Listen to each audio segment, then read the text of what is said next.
good. Yeah, we should be okay. Apparently there was an issue with the output for the stream, so that seems odd to me. Output. Hopefully there aren't any issues there. Hopefully it's looking good over on the Twitches. Let's do a quick check.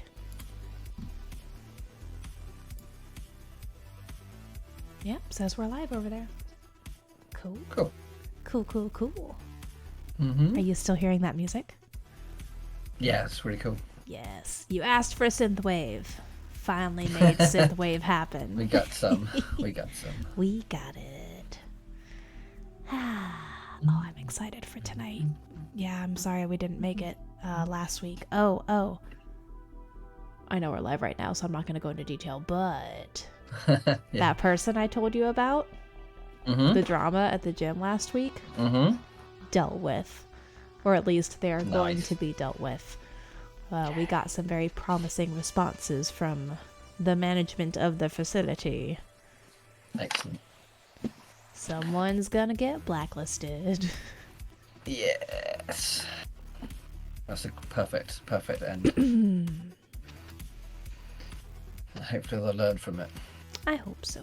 But probably not. You know, one can hope. Even if they don't learn from it, as long as they don't hurt anyone.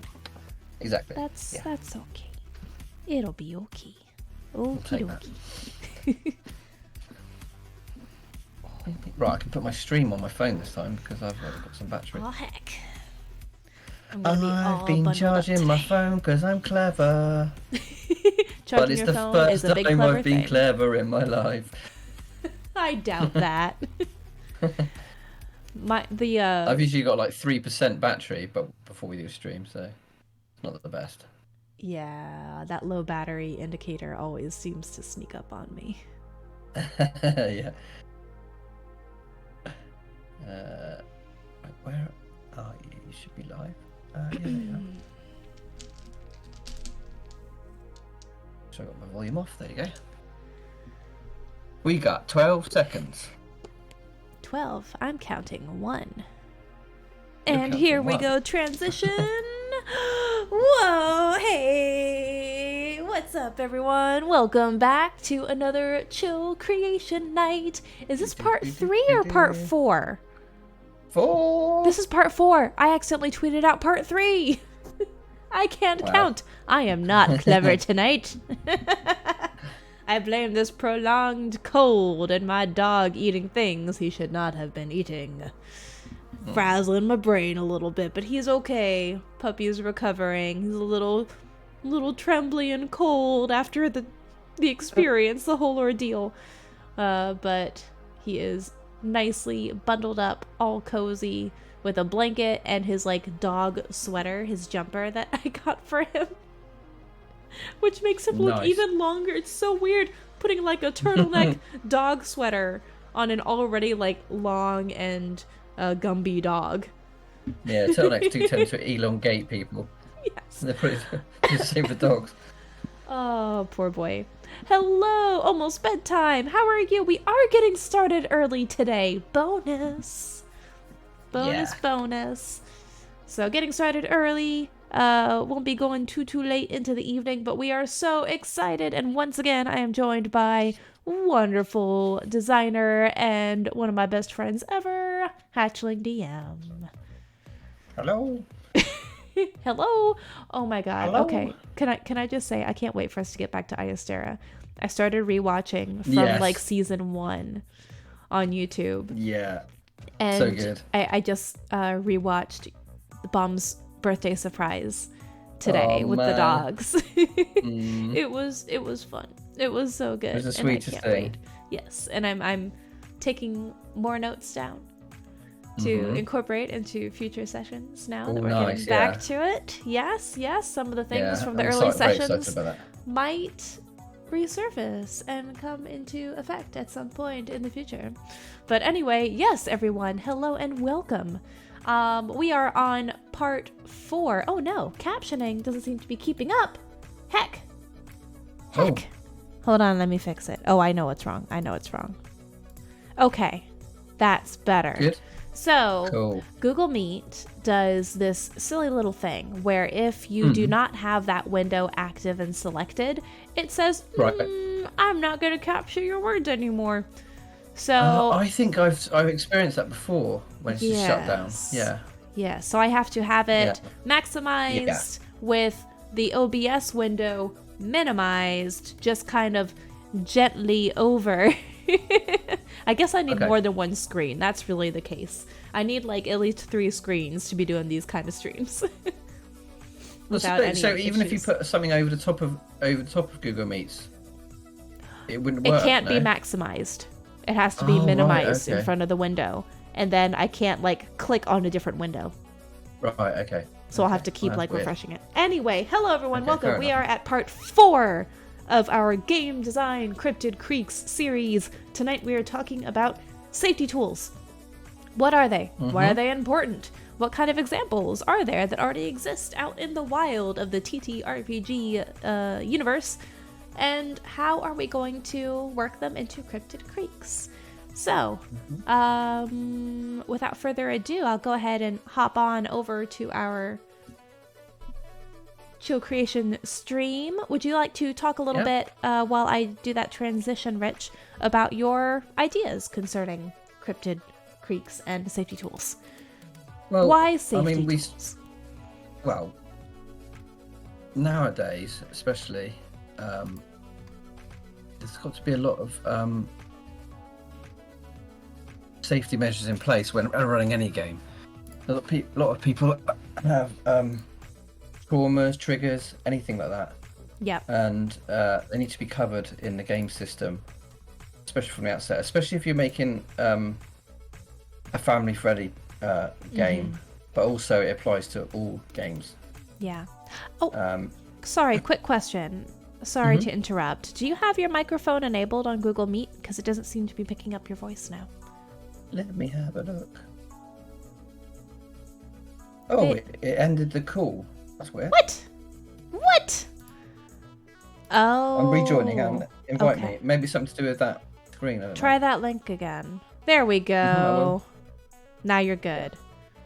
Okay, good. Excellent. Yeah. Yes, all good. All right. Cool. Oh, Google, you fickle thing, you. So, yes, safety tools. Right. Very, very important to have in gaming. And for instance, for Inspirals, we from the outset we wanted to really explore that, and we had quite a few in place from the offset because I didn't know much about them. I didn't know much about in terms of the different options for them basically, and where to resource them, where to find them, even if it's literature on them. And thankfully, as we started to develop the game, they were becoming more and more prominent. So there's more and more resources out there. So we kind of took from them and adapted them for Inspirals, and that's kind of what we'll talk about tonight as well, in terms of you can use traditional safety tools, the ones that are pre-established, obviously.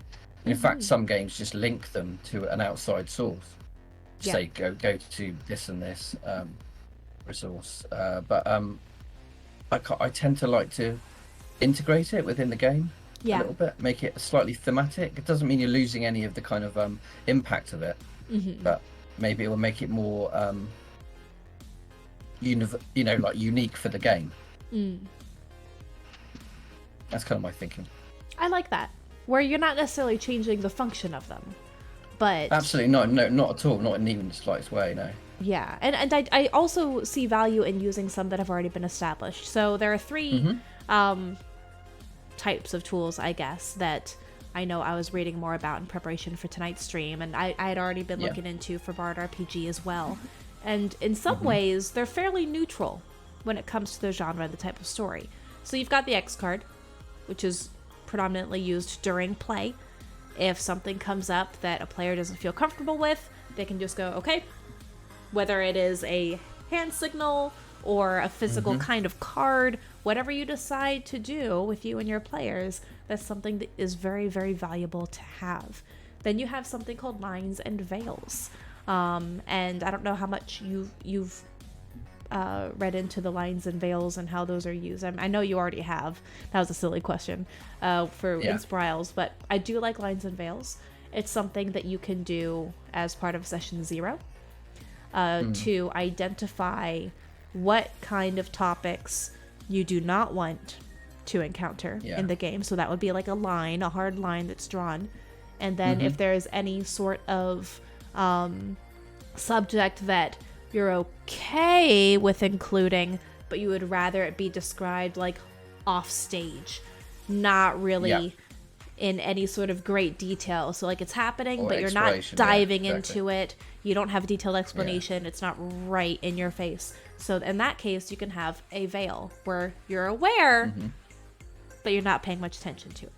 So that's, I think, a very nice way of handling it during a session 0. And I know that we've done that with our various games before. What kind of topics? We had a questionnaire. We had a questionnaire instead of lines and veils in Xbox. So.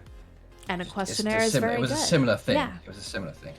Yep. As long as you meet the spirit of what the safety tools aim to achieve. So that's something we can talk about together with the chat tonight. What are safety tools trying to achieve? Ultimately, in my opinion, you are aiming to ensure that the game is as enjoyable as possible for everyone involved, for all the players, for the GM, and that you are being sensitive towards topics which could be troubling, topics which could be disturbing or cause some sort of emotional distress, while still being able to engage in a dynamic adventure altogether. So you never know what people have gone through. You never know what is bothering someone from day to day unless they are comfortable enough to talk about it.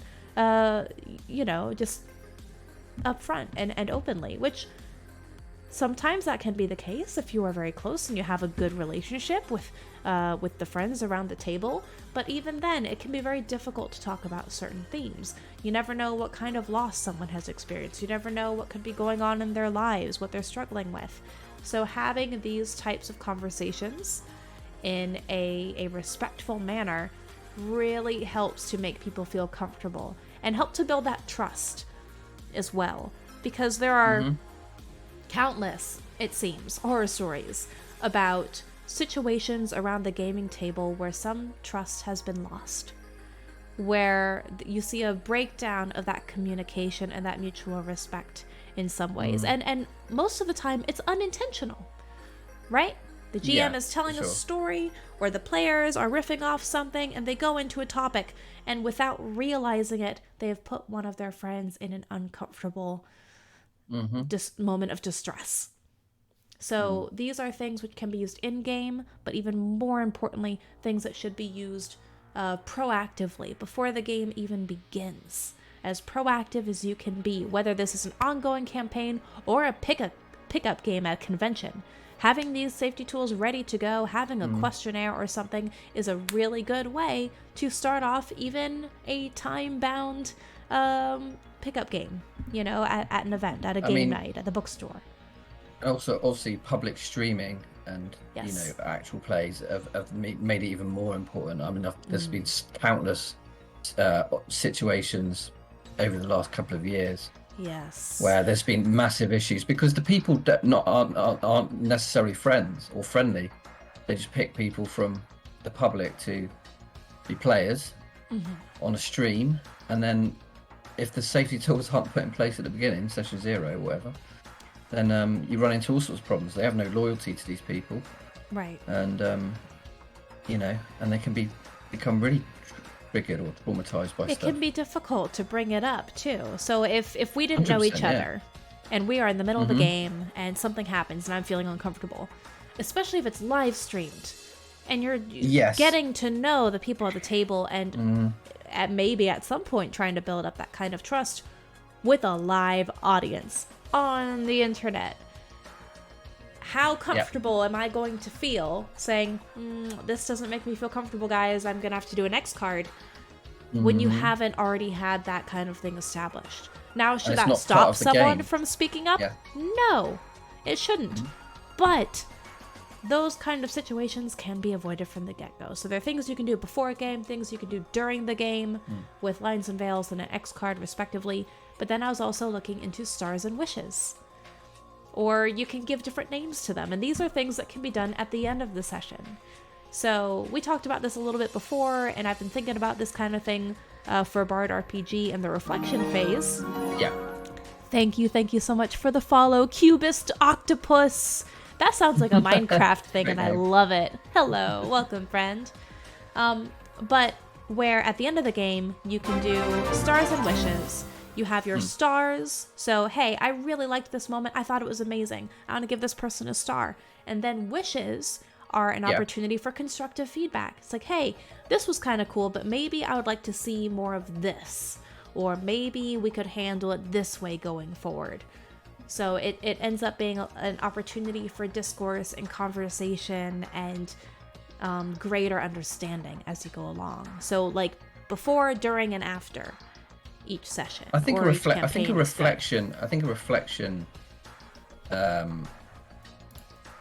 mechanic is actually really important. I think again more and more people are starting to integrate it, but it's not necessarily the kind of well-known safety tool. I would say. I think people either include it or they don't. But I think a reflection sort of like moment at the end of sessions is really, really important. Again, it's in Inspirals. We had that from the beginning, really. Asking questions for the next session as well. You know, what would I like to see in the next session or explore? Which is a very nice thing to do. Also, thank you so much for the 29-month subscribble from Knight. Thank you so much, my friend. Dang. It's been so long. And, you know, when I was going back and watching those old Iastera episodes, like the very first episode, we got a notification of the subscribble from Knight during that episode, too. It's been a long time. Yeah, we started Iastera 2 years ago, my friend. Yeah. Oh, crazy. And we're going back. Yes. Going back. Can't wait. March 2nd? Was it 2nd or 3rd? Yeah. 2nd. First week of March. Yes, Almost Bedtime says, always good to emphasize that Lines and Veils is an active document that can be updated during play as well. Absolutely. Yeah, for sure, yeah. This is Safety Tools, these questionnaires, Lines and Veils, however you want to say it. These are living documents, which absolutely should be reviewed as you go along. Not just as needed, but continuously, because you never know when something may become a line or a veil, or when a veil may move into the line category, or if a line maybe may move into it. You never know. You never know at all. So it's very good to have that being an active document, and that's something that you can review during that kind of reflection period as well. I know I keep using reflection phase. We might end up calling it something else with Cryptid Creeks. I'm saying reflection phase because that's what's in my brain with Bard RPG. I think we'll call it the huddle. The huddle, that's a good one. Yeah. The huddle up. Yeah, for now. Yeah.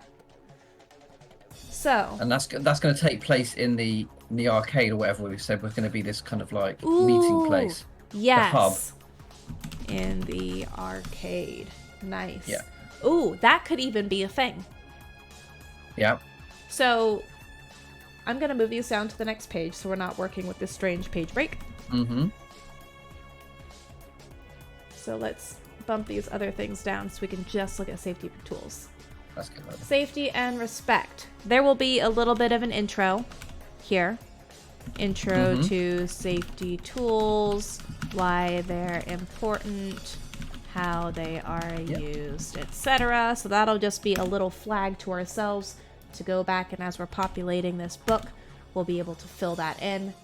And I do like the idea of organizing it as before you begin, during play, after a session, etc. Yeah, so, like the 3 steps. That's good. Yeah. So you had the idea of during play, actually, you have moved to the city, freely leaving the group. So would you like to talk about that a little bit, please? Yeah, so in Inspirals, for instance, we had So one of the gods in the game is called Aethelin, and they own a bathhouse, which is a place that the spirits recuperate, where the spirits recuperate. So we had the idea that if any of the players wished to leave the group for any reason, they wouldn't have to explain themselves or anything like that. They could just leave the table or leave the room, or leave the whole evening for session or whatever. Yeah. And they would head to Aethel's bathhouse, and that's what we'd say. They've gone to recuperate or whatever, just to relax. So it was a mechanic, but it's also tied to the world building. I suppose that's what I'm saying, really. Yeah. I think that the two don't have to be, mutually exclusive. And I think something nice here, whether it is leaving the group, if something now hopefully it doesn't get to that point, right? Moving to the city freely, leaving the group. Ideally, it wouldn't get to that point, but it's good to have something there just in case. To have something that is an easy tool to use, an easy resource to reach out to, or to reach out with. So when it's leaving the group, whether if a player, I should say, not a character, if a player doesn't feel comfortable with how something is going for whatever reason, they can have a smooth exit out and no one will fight them on it. Because again, whenever someone wants to use one of these tools, whether it's an X card, or in this case, moving to the city, or wanting to talk about something a little bit more, gotta make sure that people around the table are respectful of having that conversation. Now, there is a time and a place for conversations. There are good and bad ways of handling it, but that conversation still needs to happen. And ultimately, it's up to that person whether or not they're the ones who feel uncomfortable. You can never tell someone how they should feel. That's a problem.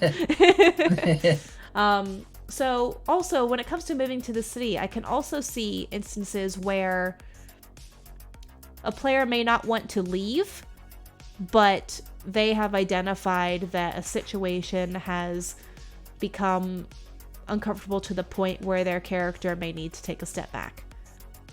And maybe after some conversation, they can re-enter the game. So I think that is a good way to initiate. That would be like the next level up from an X card. Yes, it is. Yeah. I guess. Yeah, exactly. So I guess we could have a dual thing where it could be like chores or something. So like if they just leave for the evening, or they just leave for like for an hour or so, they've gone home to do chores or something. Like they've skipped their chores, so they've got some responsibility. Yeah. From a character's point of view, and then move to the city would be if they leave the group, like permanently. Going home. It's like, hey guys, exactly. I've got to go home. Yeah, exactly. For whatever reason. That's fine. Yeah. We'll have two options there. The other thing that we had in Inspirals, which was which people picked out as being really, really positive, is a list of respect things. So we got things like use the X card, pay attention to the Grail guy, which is the GM. Like, be honest with your dice rolls. Just things almost like etiquette. Yeah. At the gaming table. Well, I like that you put River Scout values here. Yeah. So again, I'm trying to tie it to the game, in terms of like the Scouts have such like values. They have like principles. Yes. So we could have the same thing, but like in the guise of like a kind of like a list of scouting values.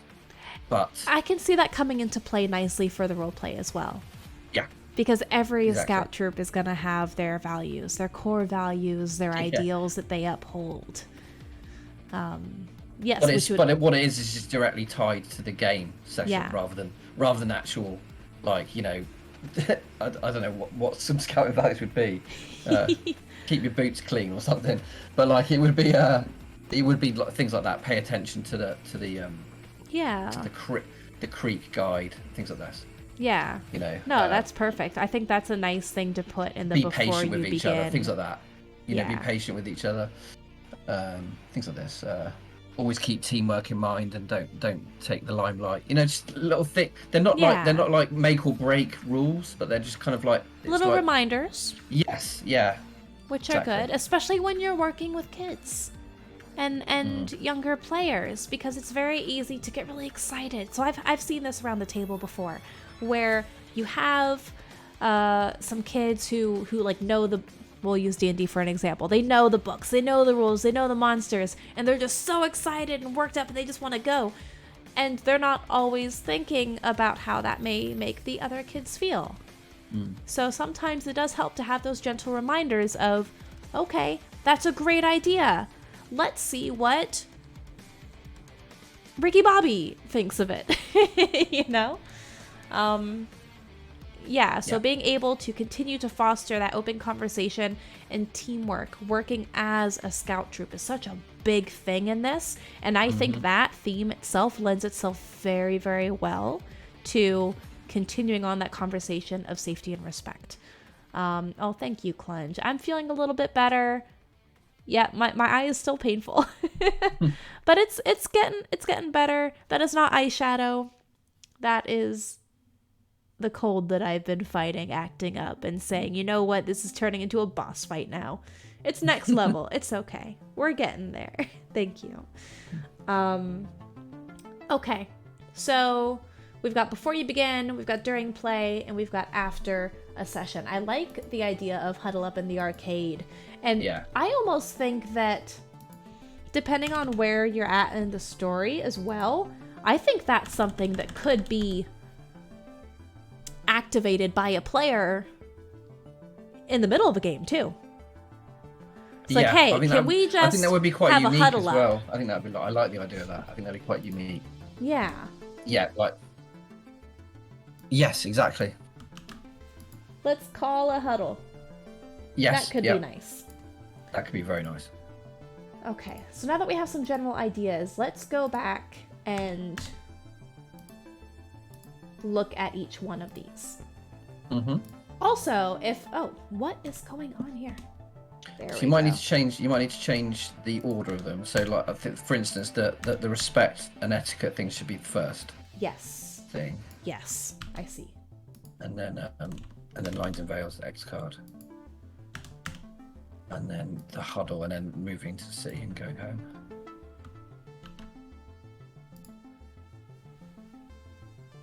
Actually, no, the huddle at the end. Huddle at the end. Reflection phase. Yeah. Okay. Even though we're thinking of integrating it within the sessions, which I think is actually really a good idea. Okay. Yeah, I like having it as like its own little category there, because I think that's going to be a little bit of a special one. So I really want just to like explore that a bit more. I really want the game to feel like it's less prescriptive, less kind of like this happens and then this mechanic is in place, and then you do this and you do that, and then that's the end of the session. I want it to be more free flowing. Like a normal everyday sort of 24 hours. Feel like that type of thing. Like anything can happen. That, you know, like you're saying, you call this huddle at any point. Yeah. So it's not like you're going to investigate the cryptid and you're going to sabotage the construction company. I mean, yes, they're your aim, but like a session can be just as much just like we're going to go to the forest and we're going to build like a camp, or we're gonna spend the day in the afternoon in the arcade. We're going to go to so and so's house to do this. Yeah. You know, I want it to be like that. It's not so formulaic. That's the word. That's the word. Non-formulaic, yeah.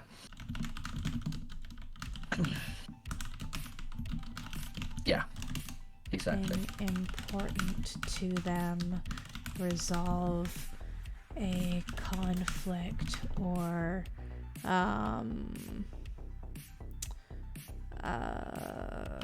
question. Yeah. So yeah, just to get an initial description down for Huddle Up in the arcade, this can be activated at any point, anytime the scouts want to take a moment to discuss something important to them, resolve a conflict or a question, or just need a break from an intense scene / moment. So, are we still having downtime, or are we going to replace that with the huddle? I think maybe the huddle should be the thing. I think we should have downtime, but downtime that Huddle Up can be activated at any point. So maybe a Huddle Up turns into downtime. Okay. Or a Huddle Up could be, hey, can we just talk about this for a second before we continue on? Let's just go back to the arcade where it's safe and there's not so much weird stuff. It could be short, or it could lead into downtime. And I think that's a nice thing to identify, because you also don't want to say, okay, downtime only happens when a player's feeling uncomfortable and they're calling for it, right? Mm-hmm. Yeah, because if huddle up is more about maintaining the safety and respect and the comfort level of the group, you want it to link to that, but maybe not make it contingent upon it. That makes sense. That's not a bad idea. Bedtime, maybe split the huddle up from the arcade, then you don't have the ingoing question of, can we get to the arcade if they're lost in a cave system or something. That's a pretty good idea. Yeah, because we've already got if we go into the moves, we've already got the campfire or clubhouse move. Yeah. So that could be the arcade move, or it could be specific to that. Yeah. Is huddle up like the player's hub? In some ways it could be, but it can versus let's not link it so much to a location or a perceived location. Yeah, because it's more of a mechanic. It's more of a mechanical thing. It is more of a mechanic. Yeah. Because it is a safety tool. It's another one of safety tools. So it is. So it shouldn't be tied to a location. It could, like you said, if we're saying it can happen at any point.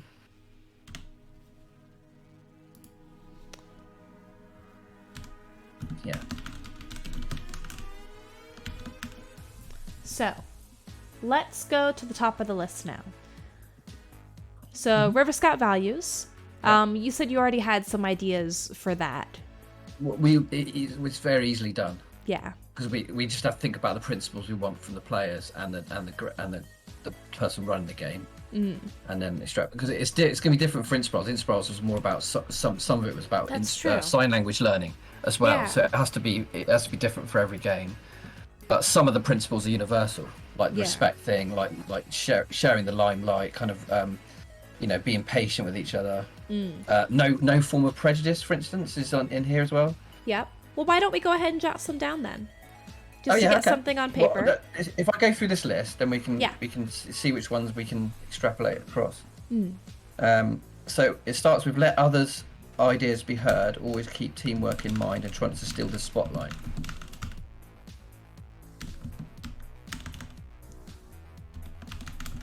I like the idea of let others' ideas be heard, but then keep teamwork in mind, almost as related, but still separate points there.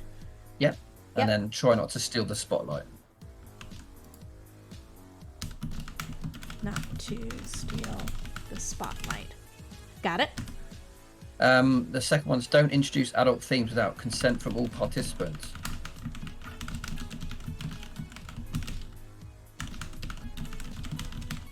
Very good.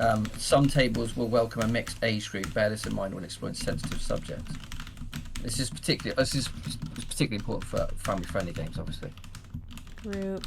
And you said keep that in mind for sensitive subjects? Yeah, when exploring sensitive subjects, yeah. But again, our lines and veils will play into that as well, obviously. They will, which is why I like having, like you said, those River Scout values higher up. Yeah. Yes, exactly. Yeah, it was almost the first thing you read after an introduction. Yep. It says Inspirals welcomes those with disabilities. We have strived to make the fonts and layout throughout suitable for those with dyslexia and provide a screen reader friendly PDF. We've also made the sign language element of the game optional to account for those unable to participate. But the first point sort of applies. I think that Cryptid Creeks will still aim to have that same sort of accessibility. Yep. So I think you could have the next 2 points, welcomes those with disabilities and no form of prejudice is acceptable. And then we can expand them a little bit more. No form of prejudice is acceptable. Very good. We'll call it the X card for now until we've come up with a name for it. Yep. Could be this. Yeah. Pay attention to your creek guide. Attention to your creek guide. Yep. Take notes throughout sessions.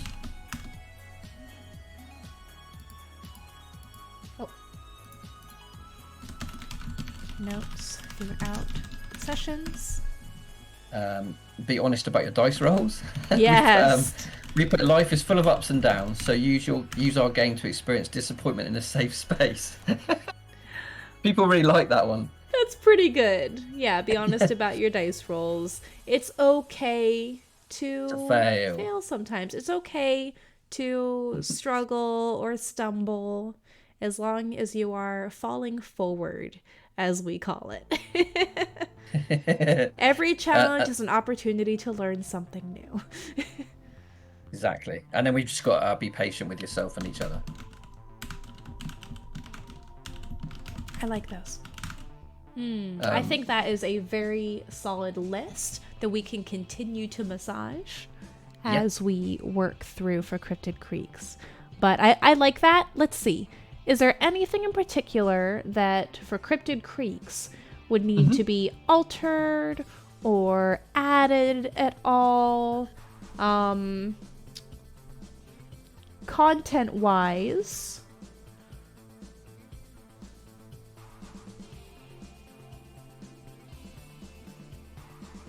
I'm not sure. I don't think so. I don't think so. So what kind of themes would Cryptid Creeks potentially be dealing with? Exactly. You're dealing with themes like loss of home, potentially.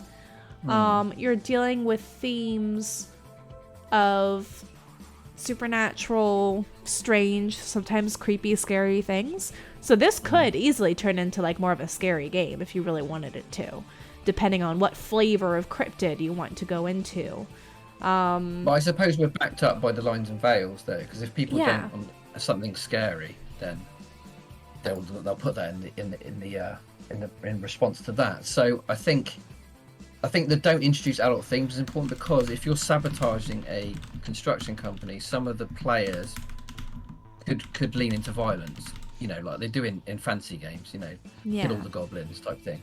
So I think if you read that initially, then it might give you pause in terms of how you respond to this kind of like people are trying to encroach on your homes and stuff. Yeah. I think I'm going to broaden a little bit your note where it says use the use of the X card. And say respect the use of safety tools at all times. X card, lines and veils, etc. Perfect. Perfect. Yeah, that's great. Anyone can call a huddle up? No, we don't need that here. That's going to be described later on. We don't need repetition. So this is a nice point for bedtime, and I do agree from a flavor point of view, you could set them up like scout laws. So I absolutely agree. When it comes to making it thematically integrated, we can have them worded like, this is the law of open communication, the law of teamwork, and all like the code, the River Scout code. River Scout code is, I put values, but code is better. Yeah. Fits nicely. A River Scout is respectful.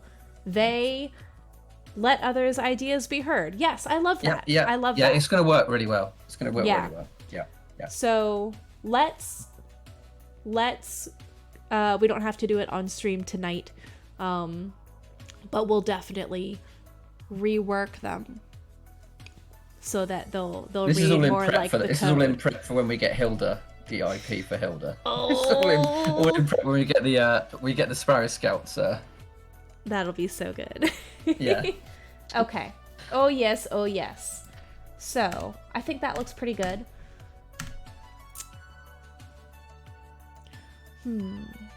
I think that covers things. I think that's really good. I think it's really, really, really important. I don't think a lot of people put respect and etiquette into their games. They put safety tools, but they dedicate very little time or space to the respect thing and the etiquette thing. How do you feel about me transcribing some of this into the Bard RPG guidebook? Of course you can. You do whatever you want. No. I love Bard RPG. No. Also, it's gonna play into Dragon Dowsers. Yes. When we do that next year. Very good. So we can use it there. Okay, so let's go into the tools themselves. Broken out into things that can be done before you begin and continuously. Yeah, I would add that. Almost Bedtime said I have a link to the toolkit which Yes. which is kind of that comprehensive thing. So if you want to go further than what we've supplied here within the game, you've just got a link, an outside link. And again, I've seen people do that. That's really cool. Yeah, we'll do that. Yeah, so just to play on the Dragon Dowsers slightly, just to mention it. So Dragon Dowsers funding in May, and then with the stretch goals are going to all fund Dragon Dowsers for the year after. So we're not having any stretch goals within the game because it's already finished. Yeah. But we're going to have things like paying for your code design, paying for like a cover, paying for all these things. So that's cool. Very good. Very, very good. Oh, thank you for the link, Bedtime. Great stuff. Yeah, we'll pop that onto the document and say beyond the stuff mentioned in Cryptid Creeks, you can also go for a more comprehensive deep dive into safety tools here and include and pick which ones you wish. OBS is being a little bit silly with letting me take that link. But maybe it will let me do it. We can just mention it. We'll do it for now. Link it later. Actually, I got it. What? You worked it out. Missing proofing tools. Text in Dutch is not being checked. It thinks that's in Dutch. Nice. No. Nice. Silly Word document. Okay. So, excellent. We've got that. I do think that is an important thing to include. I think that'll be very helpful. So let's go ahead. The chat is legendary on this stream. The chat is legendary. They are the best chat. We don't really, need to. y'all. We don't need to design this. We'll just let you lot do it. Oh, credit in the book. Thanks to the scribblers. Yeah, well, basically, yeah. I mean, 100%. Okay, let's talk about lines and veils. Yeah. First of all, we already kind of know what they are. I can type out a short little example of them. I think having examples while we're going through of like in-game use, like some like sample dialogue of here's how you could use this. Let's say, you know, like an example. Scriv and Rich are playing this game, and all of a sudden there is a jump scare or something, or okay, there's a here's spider an example. cryptid. Yeah, you something as simple as that. There's a giant spider. Yeah, and that'll come up a lot. It came up a lot in the sessions for Inspirals. A lot of people put down on the questionnaire, for instance. It says, I think it mentions spiders specifically because they came up so much. Let me look at the questionnaire a minute. Here we are. I'm gonna put in little placeholders for examples in here to kind of signpost it for us. Is there anything here that particularly scares or disturbs you? Are there any scenarios below potentially triggering? This is the things that we had. Are you able to learn sign language as you play? Do you accept romance in your game? So lines. I think lines and veils are kind of a slightly more,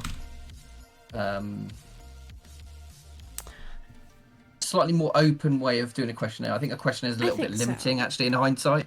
I think lines and veils, you can explore anything there. Yeah, and it gives you different degrees of sensitivity as well. I think a questionnaire is a great place to start.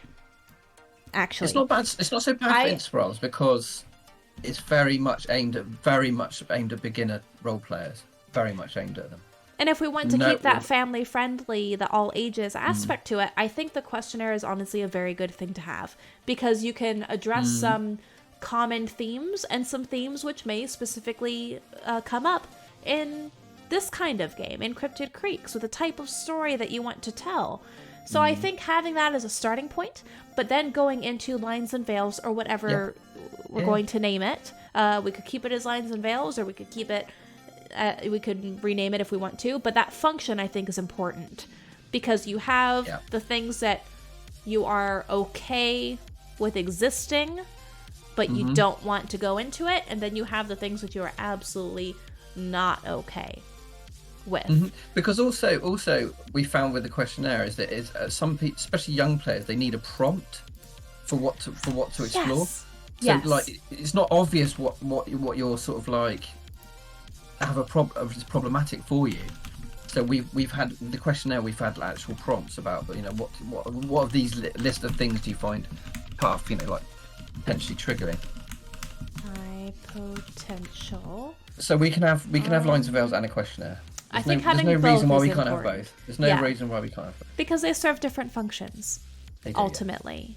And it's a function of the safety tool that is important to identify as well. So questionnaire with some guiding questions. Yep. Guiding topics. Help frame discussion. Helps frame discussion and identify potential. Do we want to use the word triggers? Do we want to say or problematic themes? Potential, problematic themes, sensitivities. We'll find a good way of saying this, because I know a lot of us do use the word trigger, but it also has different context in fields of mental health when you're talking about, say, PTSD. And you have your specific... You're the expert on this, so... I am not an expert. Well, you have more experience with that area than I do lean into... I do refer back to my background education and my academic foundation in psychology. That's what my degree is in. And cultural psychology is what I've been doing professionally. However, I am not an expert when it comes to counseling. I am very familiar with it.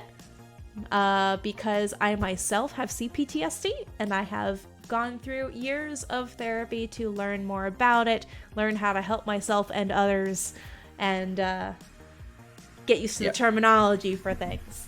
And if y'all have been on this stream in the past, I've probably brought it up back then too.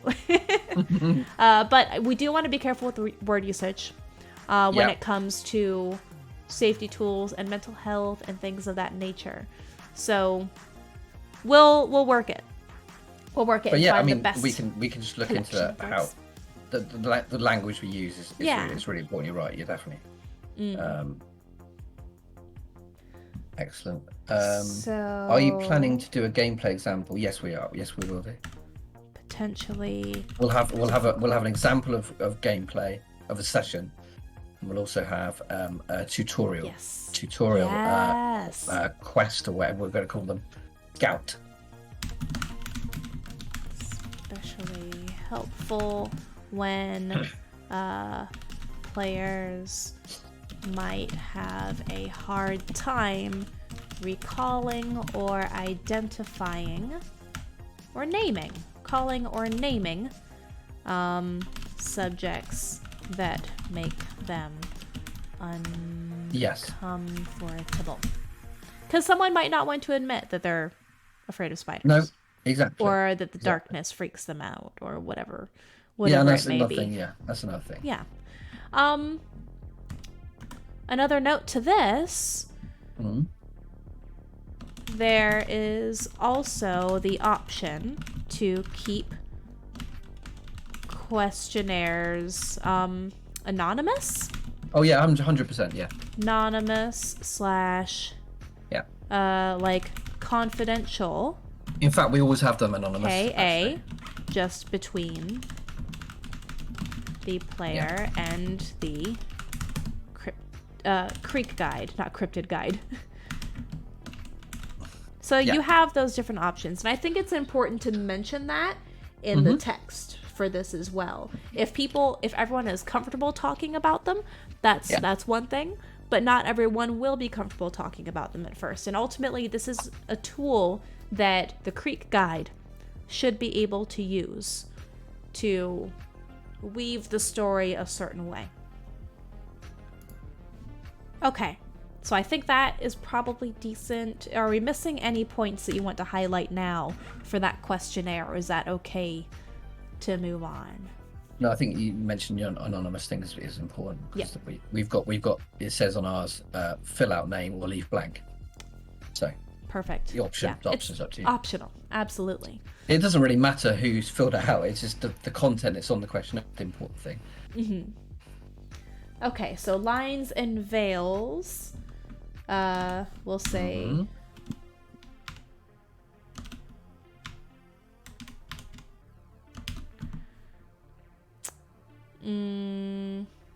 Let's say I wanted to say proactively categorize difficult subjects into, let's say desired levels of exposure for now. We may need to simplify that a little bit. But yeah. Got ya. Lines are subjects which a player absolutely does not want in their game. Or in the story game experience, etc. Veils are subjects which are okay to include. However, detail and description should be avoided. And we'll give some examples of this in there. So, for example, I can give a personal example, right? So there are certain subjects which I absolutely am not comfortable with. Things like harming a child.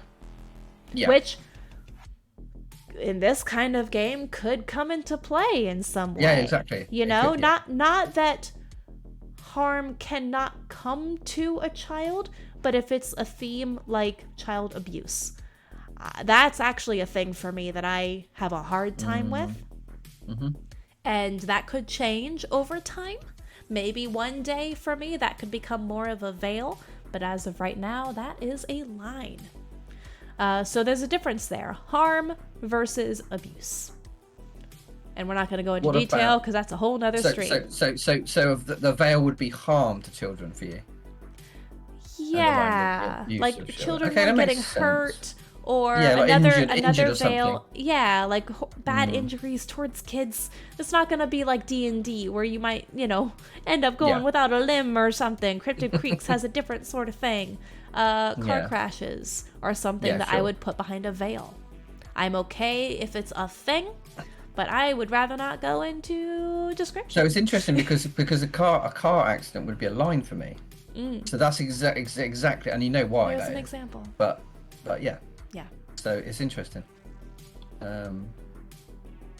Exactly. Yeah. So one person's veil is another person's line, and vice versa. That is something. And that's which can be discussed as well. Care should be taken to consider each player's lines and veils, as one player's veil could be in the line category for another, and vice versa. Sure. Yeah. These categories could also change over time, depending on the evolving comfort level of those around the table. Also,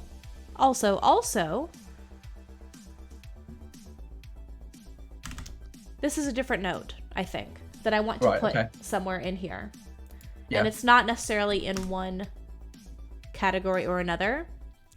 Safety tools are just as important for the Creek Guide as they are for the players. The sensitivities of the Creek Guide should also be taken into That's a good point. account. I'm not sure that's often explored within. I don't think I'm almost certain it would be on the toolkit. That's massively comprehensive. But in individual games, sometimes I've just seen them throw lines and veils in there and just and keep it, not exploring it from the GM's point of view. It's 100% true. Yeah, I think. Yeah. Yep, bedtime, got it in yours. Excellent. And I think that's something that some people do tend to overlook. I don't think this community, because, y'all scribblers are pretty savvy with all this. Yeah. But even, so sometimes it can be overlooked because people will think, oh, well, your GM, they're the ones writing the story, so why would they put anything that's really bothersome to them in that story? And all of us who have GM'd before will know this. Sometimes the story and the conversation will progress in ways that you don't control, nor should you really control, as the players take something and make it amazing. This could be good, this could be bad. In terms of what your sensitivities may be, you never know. So I think you've got to be able to foster that open communication. And I think that there are ways to do that. Whether you are good friends with the people around the table or they are people you've never met before. I think that even just setting that precedent of, hey, here are some things that I'm not comfortable with. Mm-hmm. And being able to have that discussion, I think is very important and it's very valuable. And I think over time, people are appreciating it more and more. So, okay. Just because it popped into my head and I thought, I got to write that down before I forget. Okay. So, anything else we want to say about lines and veils? Are you happy with that category or would you like to rename it? No, we'll keep it as it is because it's recognized now. It's recognized and it's not genre coded. Yeah. Okay. Now, during and the scouts will get questionnaires as well, so we can keep that as questionnaire. Yeah. So that's fine. Oh yeah. The X card we need to change. X card. So what could we call X card? What are some other synonyms for throwing down like a penalty, like a red flag or penalty card or blow the whistle? Blow the whistle. That has a little bit of like a sport athletics thing there. X card. Let's write down some ideas. Blow the whistle. Chat. Some scouting themed. Whistleblower. Flare. Interruptions. Signal flare. Flare. SOS flare. Well, okay. Before I get out of hand, something that is nice about the X card is that it doesn't have to feel like a dramatic moment. If I'm firing a signal flare, that does feel a little bit more dramatic, like, whoa, whoa, whoa, eject, flare, nah. You could even use, like, a traffic light system. Red light, yellow light, green light. Yeah. Something to do with the river, maybe? I mean, I know. Dam. You're building a dam. Maybe slightly too dramatic, yeah. Are there some... what's the word? Nautical terms we could use about the boat?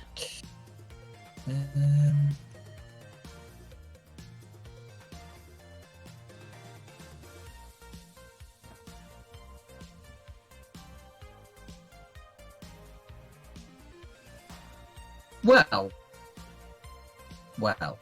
I think there are. I just don't know them. There is. You do tack in sailing. Yeah. So what is that? You change tack. So you change direction, which is similar to an X card in the sense that you're moving from that theme you're moving away from that theme. We can call it tacking. How do you spell that? TACK, I believe. Let's have a look. Tacking. Unless it's the more extreme term. There's a more extreme term for a maneuver. I like that. I like that because you're not necessarily putting a halt on something, but you're saying, "Hey, we need to change direction," which I think is also part of the function. Jibe's another term.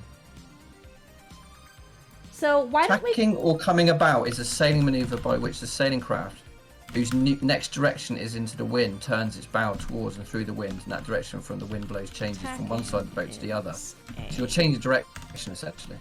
So what's a jibe? Hang on, let me sailing jibe. In sailing, to change the direction of movement. In Cryptid Creeks, this is the term we use. A jibe's a more extreme maneuver, so we can call it. You can call it attack or tacking or jibing. What do you think? What rolls off the tongue a little bit better? Put both for now. We'll say tack and jibe. Yeah. Or tack and jibe, yeah. Yeah, for now. So I want to capture that. Tacking is a technique used in sailing. we'll say a sailing technique, because that is better. Yeah. Used to change the direction of movement in Cryptid Creeks. This is also the term we use when changing the subject. Yep, when let's say the direction of the story or conversation needs to be moved away from a sensitive subject. Yeah, that's actually pretty cool, right? Mm-hmm.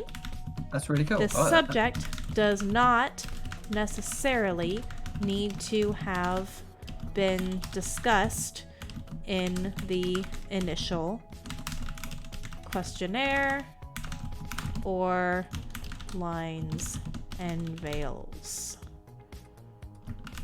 tool. So it can be anything.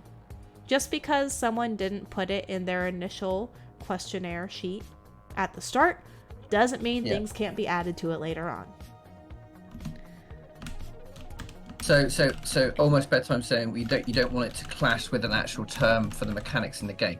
So if whichever one we choose, so if we choose tacking or jibing, we'll use the maneuver as either tacking or jibing in the boat. Yeah. Because it's not going to be a comprehensive sailing kind of mechanic, but it's going to have you're going to be able to turn the sails, obviously. Yeah. So we'll use the opposite for the actual boat mechanics. We could call it jibe. Yeah, either one. So because that is a little bit more extreme, right? Yeah, I think so. It sounds a bit more. Yeah, it's more extreme. Yeah, it's more dangerous for the sails. So like, it's more of an extreme maneuver or technique. So yeah, so it would make sense. So you can call it JIBE or GYBE, I believe. GYBE? Yeah, GYBE or JIBE. Howdy, hi, Coda Clan. Thank you for the bits. How are you, friend? Hope you're hanging in there. Hi there. Jibing sounds like jiving, and it also kind of sounds like vibing.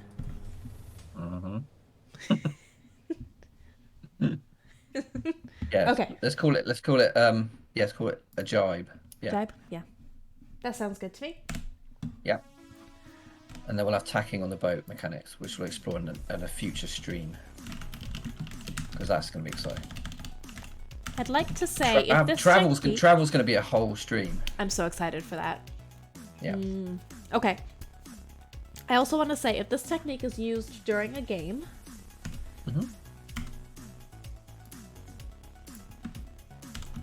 be sure to review your lines and veils during the next reflection / downtime phase. Yeah. Because if that's being used and it's not something that's covered, or if it is something that is covered but may need to be adjusted, hopefully that jibe will also trigger a review of that after the session. Sure. Okay. So, going home and moving to the city. Yeah. So, temporarily name those, but the principles there. Oh, good. Sorry. So quick note from bedtime there. Might also be worth having a comment, like you don't have to explain why, but the Creek Guide may ask specifically what needs to change.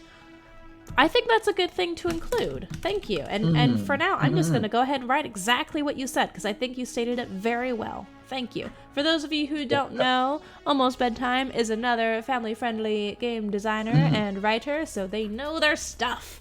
It's so nice having you here.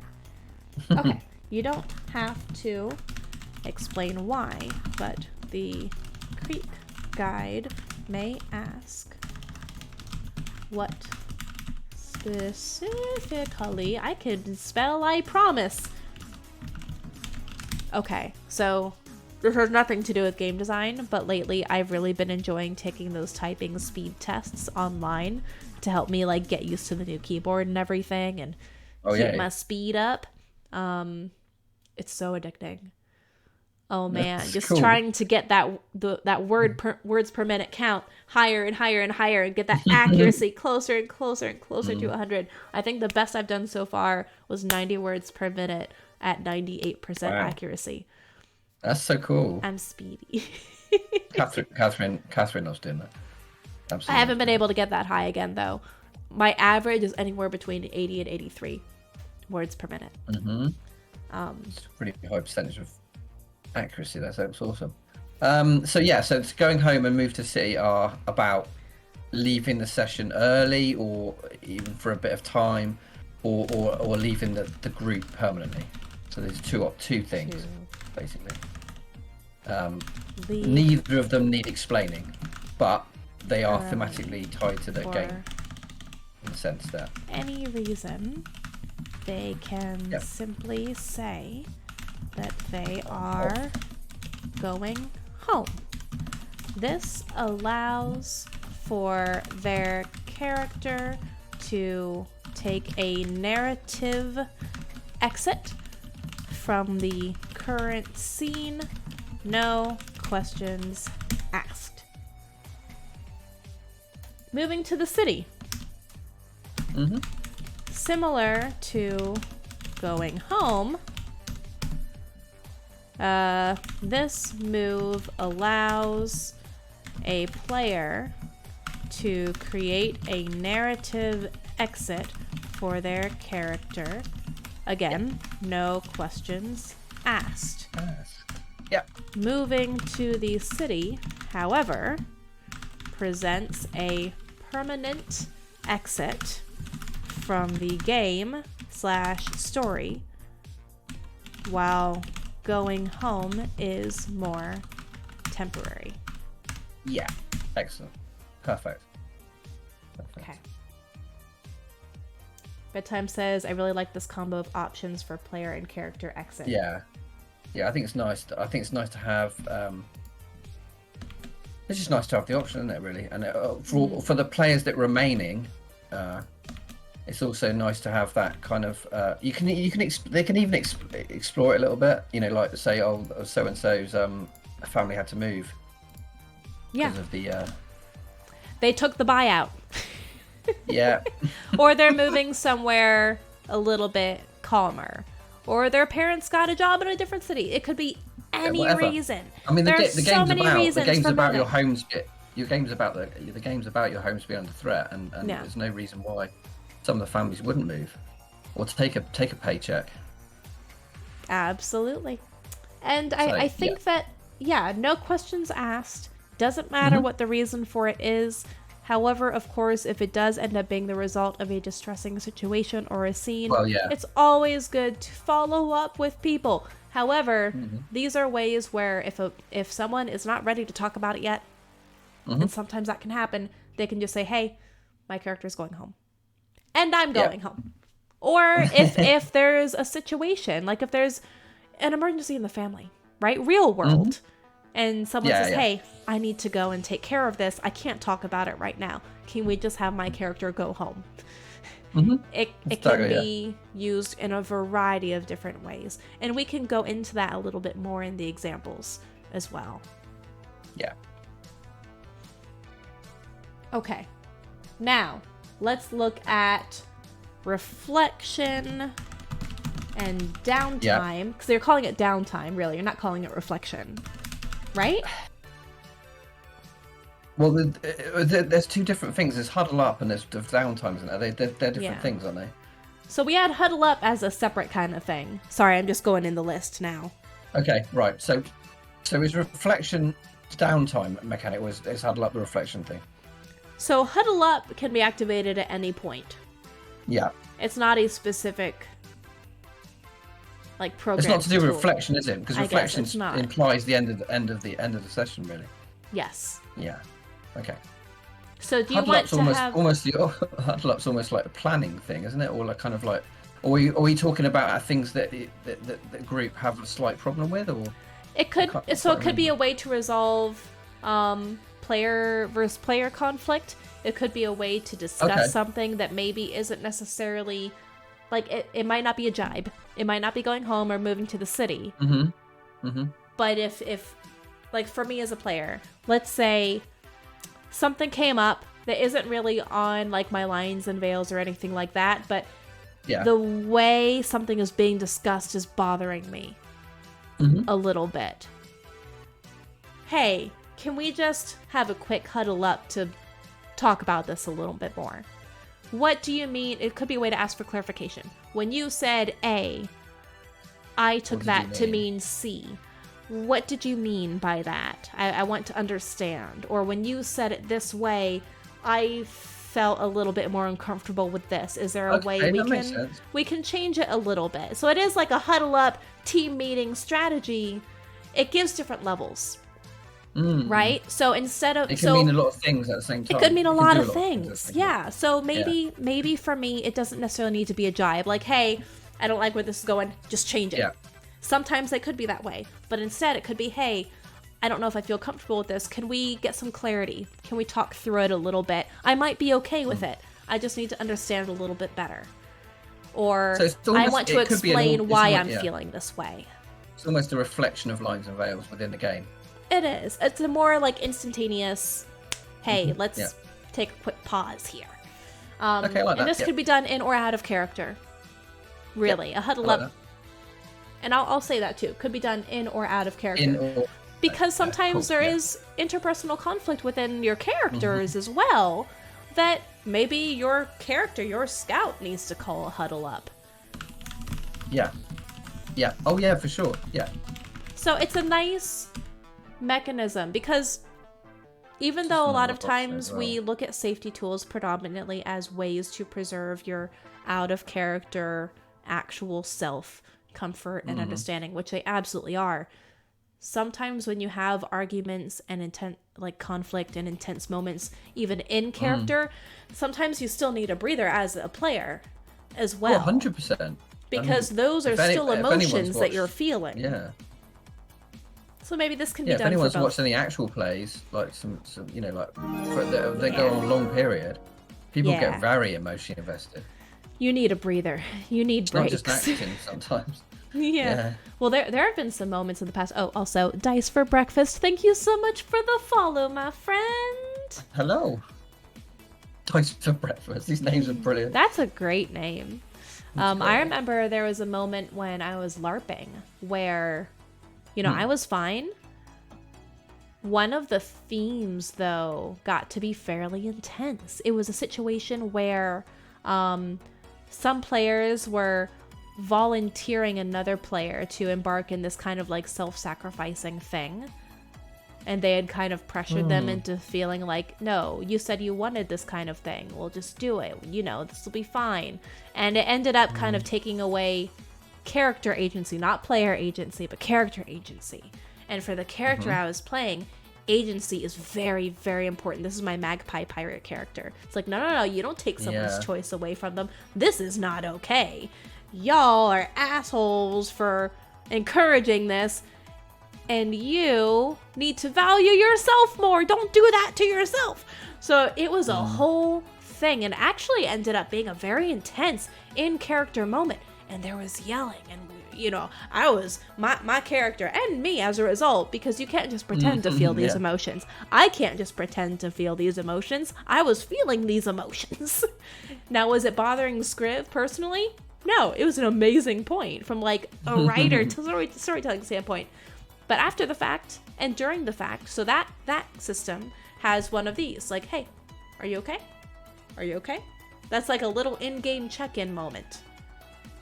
And you had the in-game X card kind of equivalent as well. So we all checked in with each other, had a quick, hey, is this okay? Is this moment okay? Are these conversations okay? Yes? All right, let's proceed. And it actually was a very fascinating scene to play out. But yeah, you want to have those different things identified, whether in character or out. So speaking of that, Bedtime says to avoid confusion, I'd recommend Huddle Up being specifically in player if the moment is intense. Okay. It could be in character. So, because I like having it for both. Let's think about that then. So let's put this in parentheses. Well, I suppose Huddle Up could be I suppose Huddle Up could be the in-player version of like an organic Lines and Veils. So like the two could be linked, obviously, because like you were saying, like Lines and Veils needs to be a kind of like an active mechanic or active safety tool throughout session. So it's not just like at the beginning of session you say this is a line, but the Lines and Veils can come in, even the ones you didn't expect, I suppose, as well. You know, you can't cover everything. You can't cover everything that you have a problem with. So I see what you're saying there, Bedtime. Being able to separate player feelings and character feelings can be very important. It can be. And I think that's something that I would like to address in this game as well, right? In the book and in this section. Now, whether Huddle Up is a safety tool, as initially it is, that's how we're approaching it, or if it is an in-character mechanic to say, hey, let's press pause on this. So I don't know if we really need a game mechanic to allow the players to strategize as scouts and to talk about things. I think that would come out through the role playing. I do like Huddle Up being used as an out of character safety tool. I still like using this as a safety tool, as a dynamic checkpoint, you know. But maybe there is a better way we can delineate this, because I do see what you mean, that blurring the lines there could be interesting and not always in a good way. I think that naturally, if you're doing something, if you're pressing pause. So pressing pause, we could even call it that, can be a game mechanic. Anytime, like, you have a question about something that's going on, press pause. Right? And that could be a safety tool kind of thing. But again, I don't know if we need that duplication.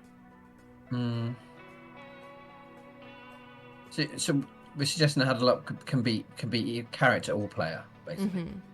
Well, that's what we were initially doing. I don't see why it can't be. I don't see why it can't be both. Yeah. Like, as long as we explain it within the book. Yeah, if we explain it, I think it'll be okay. So what was the last one? It was downtime. Is that right?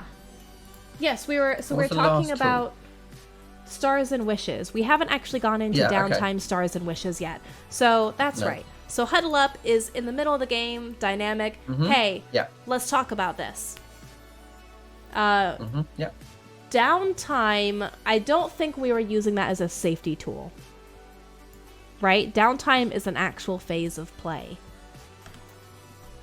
So we want to keep those mechanics and phases kind of separated from the safety tools, I think. Yeah, so the Campfire Clubhouse move is for earning and strengthening bonds, and subsequently removing adversity conditions. Yeah. So used during downtime to encourage interpersonal conversation, growth, etc. Let's keep that as is, because downtime, I think, is going to be another design focus, like a design series episode as well. Very much so, very much so. So I think Stars and Wishes is inherently that reflection kind of function, though. So, and we can call them something else. Something more thematically appropriate. So for now, as we said before, for anyone who's not familiar with Stars and Wishes, these are ways to like highlight something that you thought was like really cool and you really enjoyed it. Like, hey, I'd want to give a star to this kind of situation or this cool thing that happened. And then Wishes is a way of approaching constructive feedback and conversation. So whatever we end up calling it, at first I thought like, hey, I want to give a scout badge to this person, but you're using scout badges already as moves. River Scout badges as special moves, so you want to use a badge. So I don't think badges will work as the safety tool term. No. So we'll come up with something. But I do like... Oh, I scrolled right past it. I do like having that as a function. So this can be used at the end of a session to reflect upon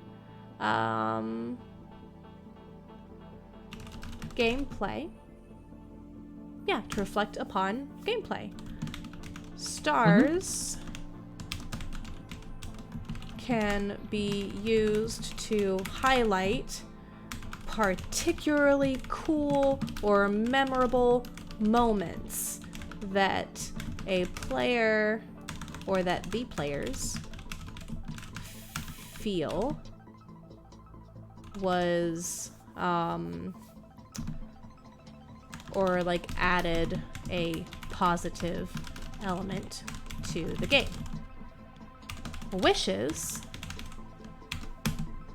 can be used to provide feedback, we'll say constructive feedback,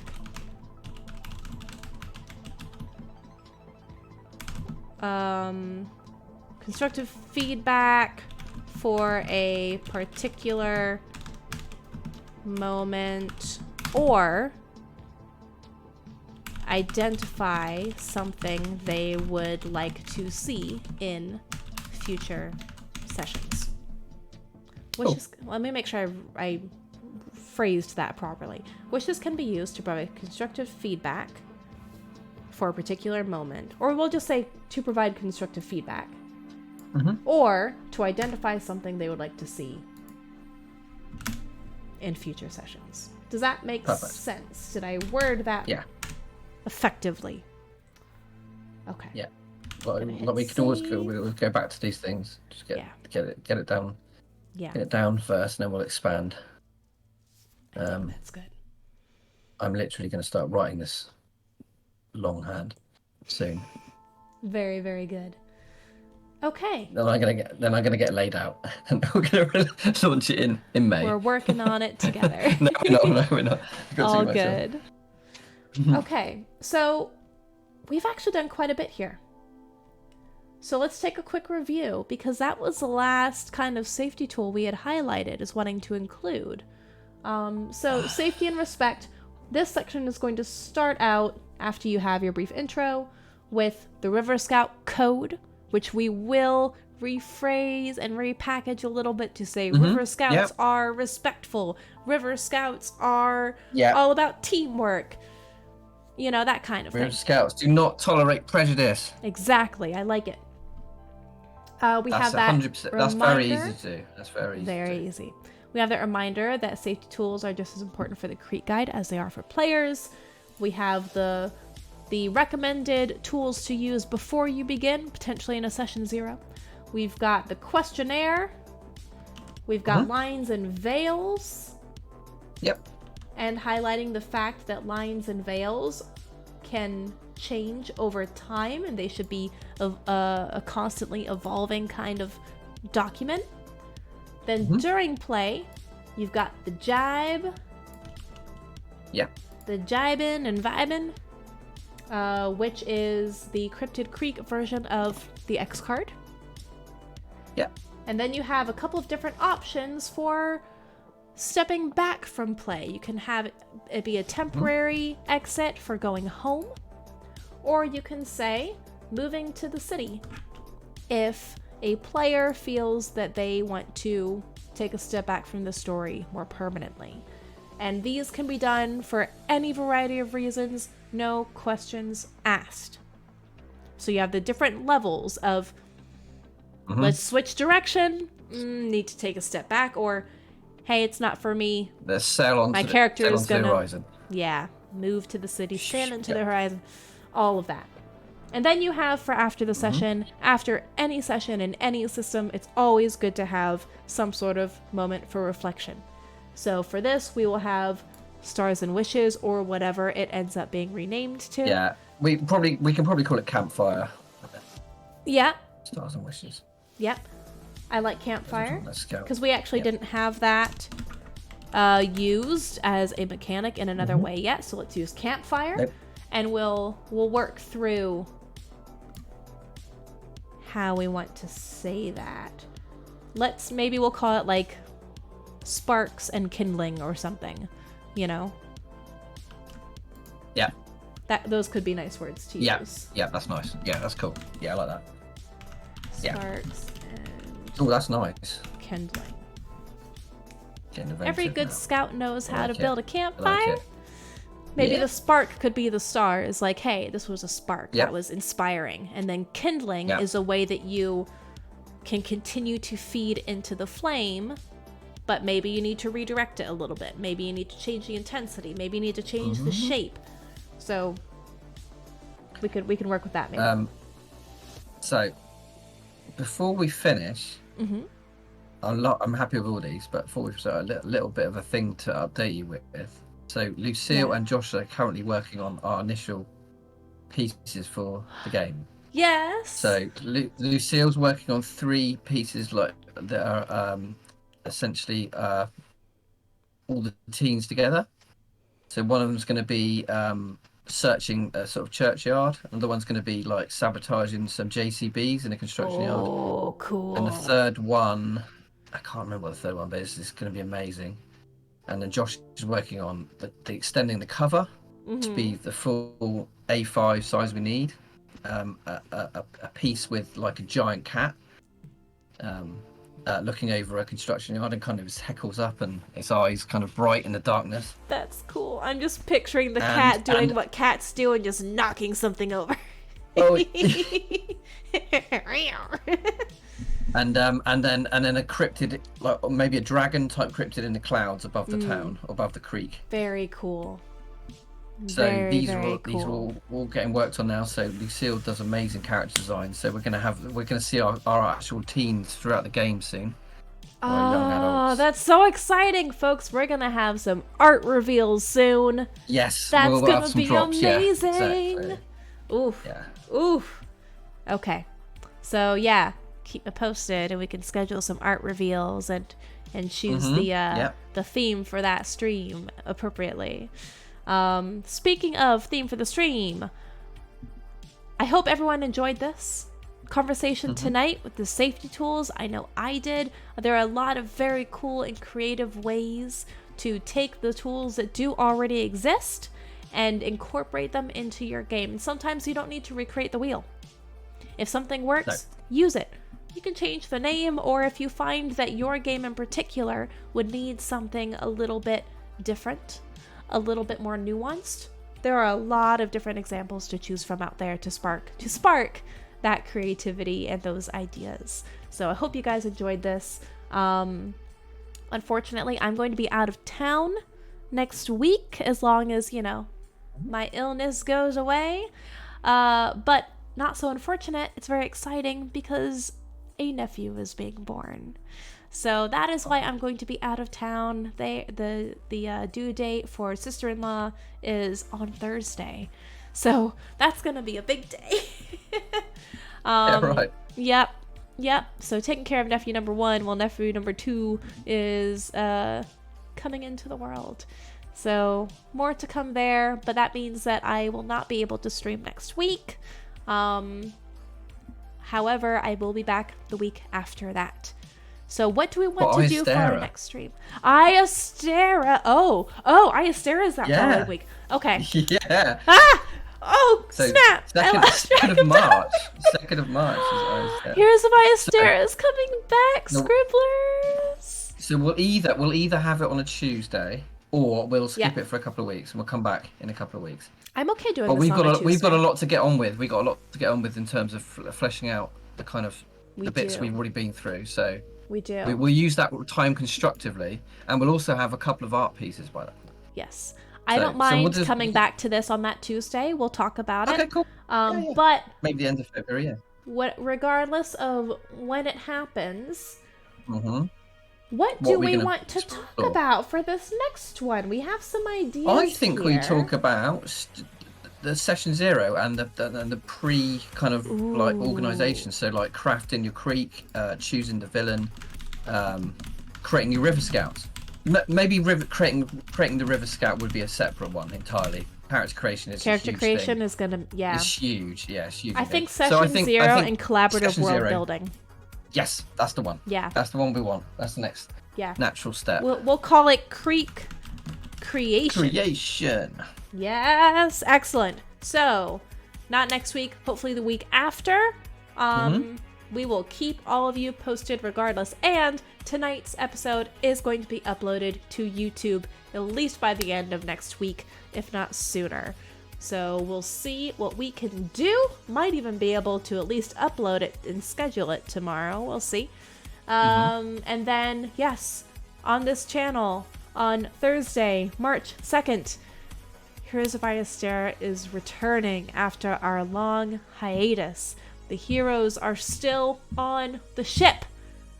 Yes, Still that's on right, the yeah. ship, on Still the doing way some to wood your carving. pool and the Athenium and exploring all these crazy things. So I am working through a recap and a nice little summarization of the first 2 chapters, because we are still in chapter 3. We had actually only just started season 3, chapter 3, before we took our break. But the heroes are back in town and we are ready to set sail. Very, very excited. Yay! All right, I think that's the biggest announcement I had. Do you have anything else you would like to say before we say goodnight? No, I'm so excited about this game. So excited. Same. I feel like I'm honouring my childhood as well. I spent a lot of time on, like I said before, on the river, on boatyards and sailing. So it's like really. It's a quite beautiful emotional. thing. But yeah, it's going to be wonderful. I think we should talk about some of those childhood inspirations during the session 0 and Creek creation. Yeah, I think so. Yeah, that'd be cool. Yeah. Yeah. Very good. All right. I think that's all we've got. Thank you, everyone, for spending some time out of your day here with us. Thanks for the feedback as well. It was amazing. as Very always. good feedback and conversations. Scribblers, y'all are the best scribblers. Best chat on Twitch. I said it. Fight me. Don't actually. I'm not in the mood. But thank you, everyone. And thank you for the follows and the subscribbles and the bits. Hello and welcome once again to all of our new scribblers. I hope you enjoyed hanging out with us tonight as much as we enjoy hanging out with you. So, with that, we're going to call it a night. So keep adventuring, keep scribbling, and we will see you next time, everyone. Bye! Bye.